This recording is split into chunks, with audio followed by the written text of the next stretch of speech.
Welcome to chemistry masters. तो अपने random question series को हम आगे बढ़ाते हुए आज हमारे व्यूवर्स का दिया हुआ एक क्वेश्चन सॉल्व करेंगे, जिसमें एक 6 मेंबर्ड नाइट्रोजन कंटेनिंग रिंग है। तो आइए देखते हैं कि कैसे आप इस मॉलिक्यूल को डिस्कनेक्ट करके फिर से सिंथेसाइज कर सकते हैं।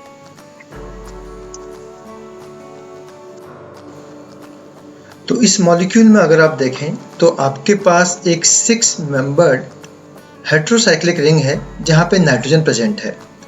तो हम अपने पुराने वीडियो में देख चुके हैं कि जब आपके पास नाइट्रोजन कंटेनिंग स्पीसीज हो और दोनों तरफ अगर स्ट्रक्चर देखें एक जैसा हो, अगर आप इस तरफ से मूव करें या इस तरफ से मूव करें, तो किसी भी डायरेक्शन में मूव करें, अगर आपको स्ट्रक्चर एक जैसा मिले तो आप दोनों के दोनों नाइट्रोजन से जुड़े हुए बॉन्ड्स को एक साथ डिस्कनेक्ट कर सकते हैं। तो ये बॉन्ड आप दोनों एक साथ डिस्कनेक्ट कर पाएंगे। जैसा आप इसको डिस्कनेक्ट करते हैं तो यहाँ पे आपको कार्बन नाइट्रोजन बॉन्ड का डिस्कनेक्शन हो जाता है। तो यानी कि आप एरो के ऊपर यहाँ पे लिखेंगे CN, यानी कि कार्बन नाइट्रोजन बॉन्ड डिस्कनेक्शन। और जैसे बॉन्ड डिस्कनेक्ट होगा तो आपका कार्बन ज़्यादा इलेक्ट्रोपॉजिटिव है, या नाइट्रोजन ज़्यादा इलेक्ट्रोनेगेटिव है। तो कार्बन पे के बाद यानी कि पॉजिटिव चार्ज सिंथॉन मिलेगा, और जो नाइट्रोजन होगा वो आपका नेगेटिवली चार्ज सिंथॉन हो जाएगा। यानी कि यहाँ पे आप तो नाइट्रोजन पे दो तरफ से बॉन्ड ब्रेक हुआ है, इसलिए हमने नाइट्रोजन के ऊपर -2 दिखाया हुआ है। तो इसके बाद आप जानते हैं कि स्ट्रक्चर को हमें सिंथेटिक इक्विवेलेंट में चेंज करना होता है। तो सिंथेटिक इक्विवेलेंट में चेंज करने के लिए आप क्या करते हैं, इनके जो कॉरस्पॉन्डिंग चार्जेस होते हैं या फिर इनके जो अपोजिट चार्जेस होते हैं उनसे आप खुद को जोड़ सकते हैं। तो नाइट्रोजन के साथ अगर आप 2 हाइड्रोजन जोड़ देंगे तो ये आपका प्राइमरी अमीन में चेंज हो जाएगा। सिमिलरली इस प्लस के साथ या तो Cl आप जोड़ सकते हैं, या फिर एक काम और यहाँ पे ज़्यादा बेटर रहता है, जो कि आपने हमारे पुराने वीडियो में देखा होगा, जो कि हमारा 6 मेंबर हेट्रोसाइक्लिक रिंग से रिलेटेड है। उसमें आपको कुछ ऐसा ही एग्जाम्पल मिलेगा। तो वहाँ पर हमने क्या किया था, हमें जानते हैं कि जो अल्फा कार्बन होते हैं यहाँ पे, यानी कि केटोनिक स्ट्रक्चर के जो अल्फा कार्बन प्रेजेंट होते हैं, इन पे जो हाइड्रोजन प्रेजेंट होते हैं यहाँ पे, ये हाइड्रोजन एसिडिक होते हैं नेचर पे। तो अगर आप इस हाइड्रोजन को निकालेंगे तो ये हमेशा H+ की तरह जाते हैं, यानी कि यहाँ पे ये नेगेटिव चार्ज छोड़ के जाएंगे। तो अगर नेगेटिव चार्ज छोड़ के यहाँ जाता है तो इसका मतलब है कि आपका यहाँ पे एक नेगेटिव चार्ज जनरेट हो जाएगा। तो ये माइनस और ये प्लस यहाँ पे आपका जो स्ट्रक्चर होगा उसको ये डबल बॉन्ड में चेंज कर देगा। खुद आप इसको कुछ यहाँ पे इस तरह से दिखा सकते हैं, जैसे कि मैंने यहाँ पे दिखाया हुआ है आपको, यानी एक डबल बॉन्ड यहाँ पे बन जाएगा। सिमिलरली इस साइड भी वही कंडीशन है, अगर आप देखें तो प्लस है, अगर यहाँ का हाइड्रोजन आप निकाल देंगे तो यहाँ पे भी क्या होगा, आपके साथ एक डबल बॉन्ड बन जाएगा। तो यानी कि आपका जो ये स्ट्रक्चर था वो अल्फा बीटा अनसैचुरेटेड स्ट्रक्चर में चेंज हो जाएगा। तो ये आपका एक सिंथॉन मिला जिसको आप A मान सकते हैं, और ये आपका B सिंथेटिक इक्विवेलेंट है। तो 2 सिंथेटिक इक्विवेलेंट आपको यहाँ पे मिल जाते हैं। अब क्या इसका हम फर्दर और डिस्कनेक्शन कर सकते हैं। तो अगर आप देखें तो मैं इसको थोड़ा सा और चेंज करके यहाँ पे 2 हाइड्रोजन लगा दे रहा हूँ, ताकि आगे का डिस्कनेक्शन समझने में थोड़ा आसान हो। तो अगर आप देखें यहाँ पे तो आप इस डिस्कनेक्शन को शो कर सकते हैं, यानी कि यहाँ पे जो अल्फा और जो बीटा कार्बन के बीच का बॉन्ड है, डबल बॉन्ड, आप इसको ब्रेक कर सकते हैं। और इस डिस्कनेक्शन को हम अल्फा बीटा डिस्कनेक्शन कहते हैं। जब भी अल्फा बीटा डिस्कनेक्शन होता है तो वहाँ पे आपको हमेशा कार्बन स्ट्रक्चर मिलते हैं। कैसे? तो ये स्ट्रक्चर तो आपने उतना ही रहा, यानी कि ये कार्बन और अल्फा बीटा, अल्फा कार्बन ऐसे कर रहा है, ये अल्फा कार्बन है, ये अल्फा कार्बन इस साइड भी है। तो जो आपका ये कार्बन होता है और ये थोड़ा स्लाइटली पॉजिटिव होता है क्योंकि इलेक्ट्रोनेगेटिव स्पीसीज होती है, और ये अगला जो स्पीसीज होती है, जो अगला कार्बन होता है, स्लाइटली नेगेटिव होता है, ये हम मानते हैं। देखा तो जाए तो यहाँ से हाइड्रोजन निकल जाता है। तो अगर मैं यहाँ से दोनों के दोनों डबल बॉन्ड ब्रेक करूंगा तो हमेशा आपको यहाँ पे याद रखना है कि जो अल्फा कार्बन होता है उस पर 2 नेगेटिव चार्ज आ जाते हैं। तो सिमिलरली दूसरी साइड भी आपका 2 नेगेटिव चार्ज आएंगे, और जो यहाँ से आपका जो स्ट्रक्चर अलग हुआ है, यानी कि ये स्ट्रक्चर अलग हुआ है, इसमें आपका समझ सकते हैं कि 2 प्लस चार्ज आ जाएंगे। सिमिलरली जो दूसरा होगा उसमें भी इस तरह से 2 प्लस चार्ज जनरेट होंगे। अब फिर से आप इनको सिंथेटिक इक्विवेलेंट में चेंज करेंगे। तो सिंथेटिक इक्विवेलेंट में चेंज करना जिससे आप समझते हैं कि सीधे से इजीली क्या करना है, आपको इनके अपोजिट चार्ज स्पीशीज जोड़ने हैं। तो 2 नेगेटिव के साथ यहाँ पे और यहाँ पे आप हाइड्रोजन जोड़ सकते हैं, यानी कि ये आप हाइड्रोजन जोड़ दिया इस तरफ और इस तरफ भी हाइड्रोजन जोड़ दिया, तो ये आपका चेंज हो जाएगा सिंपली एसीटोन में। और अगर इधर आप देखें 2 पॉजिटिव चार्ज है, तो आप 2 पॉजिटिव चार्ज को अगर ऑक्सीजन 2 नेगेटिव के साथ ऐड कर दें तो वहाँ पे आपका ये स्ट्रक्चर बन जाएगा और यहाँ पे आपका रहेगा हाइड्रोजन। सिमिलरली ये स्ट्रक्चर भी सेम इसी तरह से होगा, कुछ इस तरह से ये स्ट्रक्चर बन जाएगा और यहाँ पे आपको मिल जाएंगे फॉर्मल्डिहाइड। तो यानी कि आपका अगले 2 सिंथेटिक इक्विवेलेंट इस तरह से बनेंगे।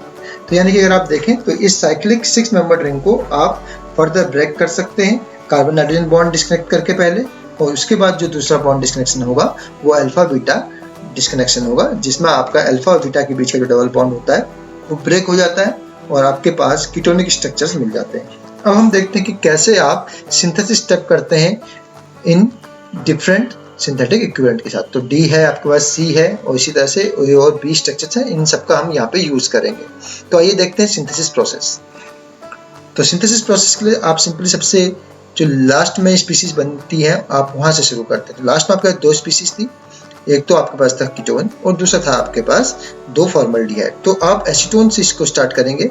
तो एसीटोन में आप देखते हैं कि यहाँ पे आपके पास हाइड्रोजन्स होते हैं, तो 3 हाइड्रोजन्स होते हैं, जिसमें से मैं केवल 1 हाइड्रोजन बना रहा हूँ, इस साइड में 3 हाइड्रोजन होंगे, यहाँ का मैं अभी नहीं बना रहा हूँ। तो सिंपली आप क्या करते हैं, किसी बेस की प्रेजेंस में अगर रिएक्शन कराते हैं तो बेस का काम होता है इस अल्फा हाइड्रोजन को यहाँ से रिमूव करना, यानी कि ये अपने इलेक्ट्रॉन डोनेट करेगा हाइड्रोजन को और इन टर्न आपका कार्बन और हाइड्रोजन का बॉन्ड डिस्कनेक्ट हो जाएगा। तो सिंपली क्या होगा, आपका जो अल्फा पोजिशन है इस पे एक नेगेटिव चार्ज जनरेट हो जाएगा। तो ये नेगेटिव चार्ज क्या करता है, आपका जो यहाँ पे फॉर्मल्डिहाइड जनरेट हुए थे, जो डी स्पीसीज था, इस फॉर्मल्डिहाइड पे या फिर इसके जो इलेक्ट्रॉन डेंसिटी जहाँ पे कम है, यानी कि इस कार्बन पे, कार्बन पे ये जाके अटैक करता है यहाँ पे और ये बॉन्ड आपका इस तरह से ब्रेक हो जाता है। तो सिंपली क्या होगा, आपके पास जो स्ट्रक्चर मिलेगा कुछ इस तरह से मिलेगा। ये आपका ज़्यादा कार्बन जिसमें नेगेटिव चार्ज है, इसके अलावा आपके पास यहाँ पे मैं जो फॉर्मल्डिहाइड वाली स्पीसीज को बना रहा हूँ, यहाँ पे जो ऑक्सीजन है इसको मैंने नेगेटिव चार्ज की तरह इस तरह से दिखा दिया, जो ये है, और ये कार्बन के साथ ये आपका यहाँ पे इस कार्बन को हमने जोड़ दिया, यानी कि कुछ इस तरह से। अगले स्टेप में आप क्या करेंगे, इसका सिंपली H+ के साथ रिएक्शन करा लीजिए, एसिड के साथ मान लीजिए। तो यहाँ पे क्या होगा, आपका ये स्ट्रक्चर से बन जाएगा और यहाँ पे आपका ऑक्सीजन के साथ हाइड्रोजन जुड़ जाएगा, यानी कि H+ OH के फॉर्म में चेंज कर देगा। अब आपका यहाँ पे भी एक हाइड्रोजन है कुछ इस तरह से। तो आप जानते हैं कि ये अल्फा जो हाइड्रोजन है थोड़ा एसिडिक होता है नेचर में, तो बेस के प्रेजेंस में इजीली निकल जाएगा, या फिर आप समझ लीजिए कि ये यहाँ से OH निकल जाएगा और यहाँ से H इलेक्ट्रॉन डोनेट करके यहाँ चले जाएगा। तो इसका मतलब ये है कि आपका रिमूवल हो जाएगा वाटर का H+ अल्फा पोजीशन से और OH यहाँ से। तो जैसे ही निकला तो आपके पास यहाँ पे स्ट्रक्चर पे यहाँ पे आ जाएगा आपका नेगेटिव चार्ज और नीचे आ जाएगा प्लस चार्ज, यानी कि आपको यहाँ नेगेटिव आया H+ जाने की वजह से, और इस पोजीशन पे यहाँ पे आपका आ जाएगा प्लस चार्ज। तो माइनस और प्लस आप जानते हैं कि यहाँ पे क्या बन सकता है, आपका डबल बॉन्ड का स्ट्रक्चर आपका जनरेट हो सकता है। तो आप इधर पे इन नेगेटिव चार्ज को हम नेगेटिव पॉजिटिव चार्ज को यहाँ से हम हटा देते हैं और इनकी जगह हम यहाँ पे स्ट्रक्चर में डबल बॉन्ड को जनरेट कर देते हैं, यानी कि आपका एक साइड पे डबल बॉन्ड तो जनरेट हो गया। अब अगर हम दूसरी साइड की बात करें, दूसरी साइड भी सेम यही होगा कि यानी कि पहले आप बेस की प्रेजेंस में रिएक्शन कराएंगे, बेस की प्रेजेंस में रिएक्शन कराते हैं तो ये अल्फा पोजीशन का जो हाइड्रोजन है उसको यहाँ से हटाएगा, जैसे ये हटा रहा था, अल्फा पोजीशन का हाइड्रोजन हट गया, नेगेटिव चार्ज जनरेट होगा। तो जैसे OH के साथ रिएक्शन होगी तो उसके बाद आपका कुछ इस तरह का स्ट्रक्चर बनेगा, जहाँ पे आपका जो फॉर्मल्डिहाइड है वो जाके अटैच हो जाएगा। ठीक है, तो जैसे आपका स्ट्रक्चर बना तो ये आपका कुछ इस तरह से हम दिखा देते हैं, डबल बॉन्ड हो, 2 हाइड्रोजन यहाँ पे है प्रेजेंट और आपका यहाँ पे आ गया नेगेटिव चार्ज। ये नेगेटिव चार्ज अब आपका फॉर्मल्डिहाइड के साथ रिएक्शन करेगा, फॉर्मल्डिहाइड आपने कुछ इस तरह से बना दिया।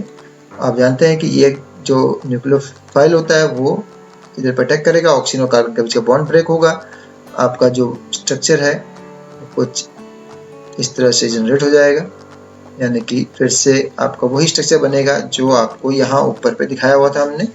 तो ये वाला स्ट्रक्चर आप कह सकते हैं जो ये है। तो इसमें आपका ऑक्सीजन हमने थोड़ा बाहर की तरफ दिखाया हुआ है और इसके बाद आप जानते हैं कि H+ के साथ रिएक्शन कराएंगे। जैसे आप एसिड अटैक कर रहे हैं तो यहाँ पे आपका जो रिमेनिंग स्ट्रक्चर है वो तो ऐसा रहेगा, जो ऑक्सीजन है उसके साथ यहाँ पे आपका H जुड़ जाएगा और इसको OH में चेंज कर देगा। उसके बाद सिंपल फिर से वही होगा कि वाटर का लिबरेशन होगा, H2O लिबरेट होगा।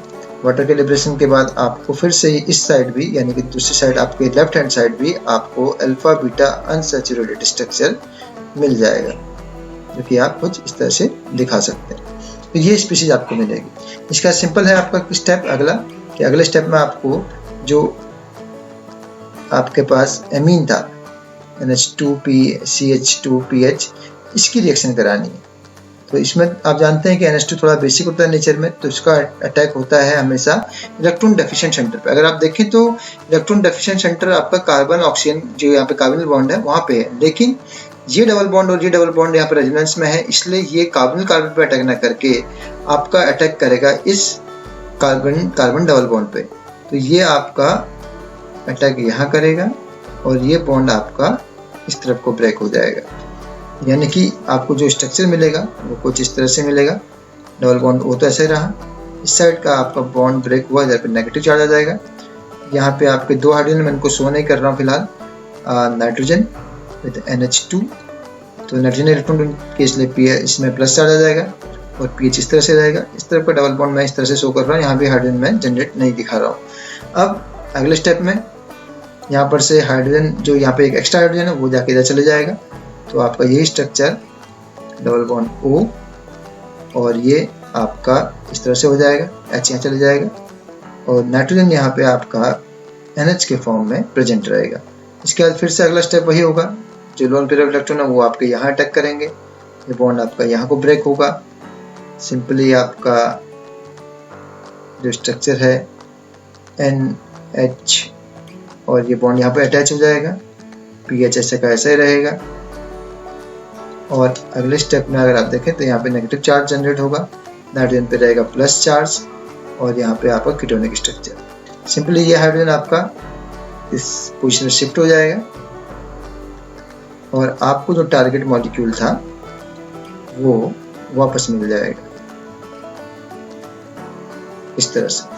तो आप देख सकते हैं कि कैसे आपने सिंपली जो आपका 6 मेंबर्ड नाइट्रोजन कंटेनिंग स्पीशीज थी उसको डिस्कनेक्ट किया, डिस्कनेक्ट करके वेरी सिंपल स्पेसिफिक एमीन और कुछ कार्बन स्ट्रक्चर्स में चेंज किया और उसके बाद उन्हें उन स्पीशीज को वापस टारगेट मॉलिक्यूल में चेंज कर दिया। तो होप कि आप इसी तरह से और क्वेश्चंस हमको सेंड करते रहेंगे।